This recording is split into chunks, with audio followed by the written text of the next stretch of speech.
దుర్యోధనుడు భీముడు తినే ఆహారంలో విషం కలపాలని నిర్ణయించుకున్నాడు.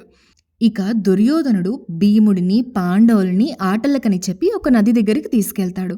అక్కడ దుర్యోధనుడు భీముడితోటి అక్కడ ఒక విందు భోజనం ఏర్పాటు చేశాను, అది కూడా నీకోసమే అని చెప్తాడు. ఇక భీముడు భోజనం చూస్తే ఆగలేడుగా, వెంటనే అక్కడికి వెళ్ళిపోతాడు. ఇక దుర్యోధనుడు తన చేతులతోనే ఆ భోజనాన్ని భీముడికి వడ్డిస్తాడు. భీముడు తినగానే కళ్ళు తిరిగి పడిపోతాడు.